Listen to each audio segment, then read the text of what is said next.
Burger తిని ఓ వ్యక్తి మృతి చెందిన సంఘటన ఇప్పుడు తీవ్ర సంచలనాన్ని కలిగిస్తోంది.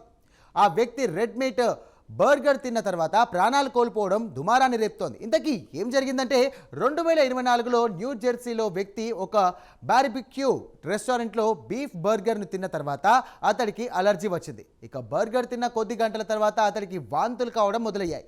ఇక అనాఫిలాక్సిస్ అంటే తీవ్రమైనటువంటి అలర్జీ కారణంగా ఆ వ్యక్తి మరణించాడు. పోస్టుమార్టం రిపోర్ట్లో అతడు గుండెపోటు, శ్వాసకోశ సంబంధిత న్యూరోలాజికల్ పొట్టలో సమస్యల వల్ల చనిపోలేదని తేలింది.